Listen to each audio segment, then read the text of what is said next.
Hey, good morning. So today we're going to be cooking a few favorites of ours. So I want to start with something from the East region. This is something that I grew up eating.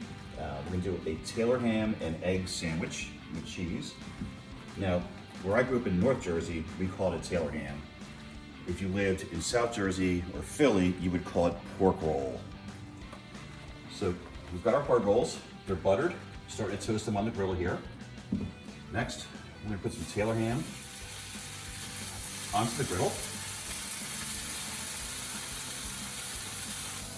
Then we're going to add a little butter. Now this way our eggs don't stick.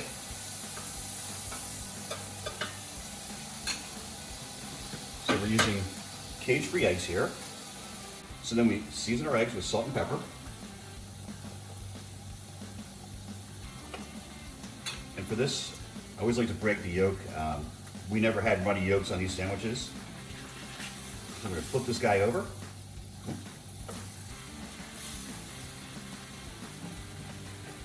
And then we're going to melt some cheese on it. Okay, so after you place cheese on there, we're going to flip over the Taylor ham. And now it's time to plate this up. So we take our bottom bun, our egg with the melted cheese, some Taylor ham, and then our top bun. So there we have it. This is our Taylor ham and egg sandwich. One of my favorite breakfasts from growing up. I'm very excited to talk about our next dish, which is the Denver Omelet. So our classic ingredients are eggs, ham, onion. We've got red pepper. The camera woman does not prefer green peppers, so we're just doing red peppers today. And then we have cheddar cheese. So I preheated my pan, non-stick. It's very important, especially when we're cooking eggs. So we're gonna add some butter in there. See how it's starting to sizzle? That's what we're talking about. Now, I don't want to brown my butter, so I'm gonna go ahead and put my ham in here first. The reason I put the ham in is so it kind of flavors the oil, or the butter I should say. And then that will spread out throughout the omelet. Next up, we're gonna saute some onions.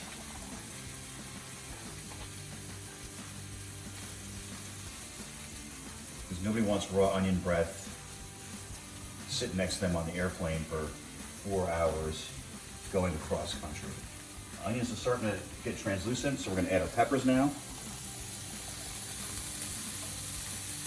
A nice little sprinkle. I'm gonna saute those up.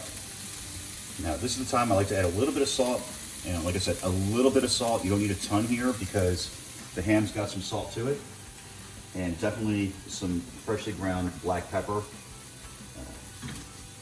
It's very important. A little bit of seasoning goes a long way, especially when it comes to eggs. This is one thing we focus on really hard in the restaurants with, is to make sure that we're seasoning our eggs. A lot of places don't do that. All right, so now that we got those sauteed, we're going with the eggs. As you can see, the eggs are starting to cook. In the beginning, you want to move them around a little bit. By doing this, it kind of makes the omelet a little bit bigger, and it also helps with the structure. So when we go to flip it, it's going to go. All right. Now we got to test and see if it's going to move. It looks a little dry in there, so I'm going to add just a touch of butter around the pan. So now we can start to see it's ready to move.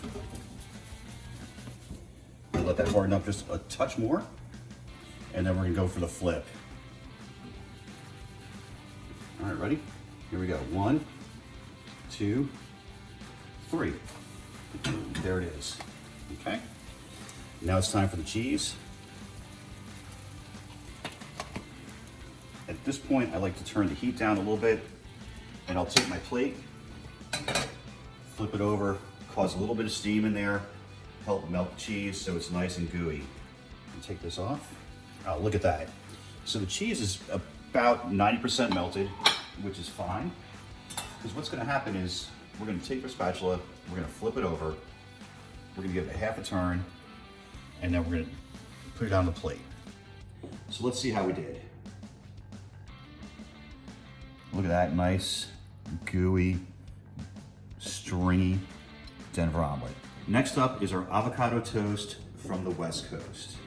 The first thing you want to do, you notice on the middle of the stove there, got a big stock pot. The stock pot's got simmering water and some white vinegar. Put the white vinegar in there so that when we drop our eggs in to poach, we actually poach the eggs and we don't make egg drop soup. So for the avocados, obviously we want to try and find ripe ones. First thing I like to do is pop out this little seed right here, because nobody wants to find that in their food. Then I cut down till I hit the seed. Without moving my knife, I just move the avocado around. And now twist and open. To deal with the seed, take my knife, tap it, twist it 90 degrees, and out it comes. Then just over your trash can, just pop it off with your thumb, and we're good to go. So next up, for the avocado mash part, like everything else, a little bit of salt, a little bit of pepper, and we want the avocado to stay nice and green. We don't want it to turn brown. So we're gonna add some acid. So we're squeezing some lime juice. Shake that out. Take the spoon out. And then with my fork, I'm gonna mash it up. And this doesn't have to be smooth. It could be a little chunky if you like. I like a little bit of chunk in there, so I'm probably not gonna mash it up any more than that. But just give it a couple mixes to make sure the seasoning is all in there and it's coated with the juice. We're gonna save the spoon so we can use that later. Next up, I like to make a little salsa. This way you have some texture in the dish, get a little crunch in there. I already started some of these, but just to show you the technique, I like to cut my cucumber into wheels, then into thirds, then into thirds again, and then we've got this cool little dice right here. Again, a little salt, a little pepper. I'm going to add a little bit of olive oil to this. And just a touch of balsamic vinegar. So now it's time to poach the eggs. So we've got our simmering water. It's got white vinegar in there. Again, the white vinegar helps the egg whites stay together. I cracked my eggs into individual bowls. This way, when we put them in the water, we put them in about the same time, and then they cook evenly for the same amount of time. So I like to use a slotted spoon. You're gonna gently start moving the water in a circular motion. You can go either clockwise or counterclockwise, doesn't really make a difference. I typically go clockwise. You see a little movement in the water now, and we're gonna drop the eggs in.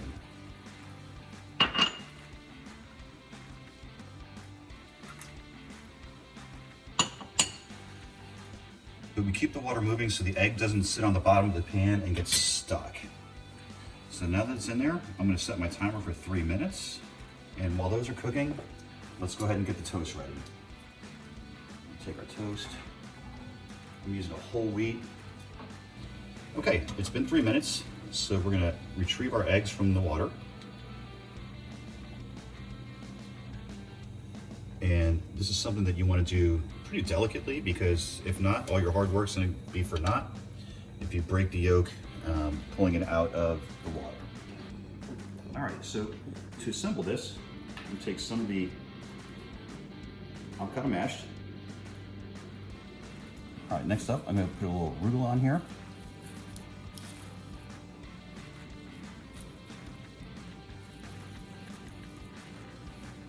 All right, now it's time for the salsa. We'll give it a quick spin. I like to dig it from the bottom so I get some of that olive oil and balsamic vinegar on there. That'll help dress the arugula. Okay. And now it's time for the eggs. And then carefully, I just slide them off on top of the toast. Again, just a little salt, a little pepper. So there we go. Avocado toast, Denver omelet, East Coast Taylor ham, egg and cheese sandwich. I hope you all enjoyed it. It was a lot of fun to do here from our kitchen to yours. Happy holidays, safe travels, stay safe out there. Thanks so much.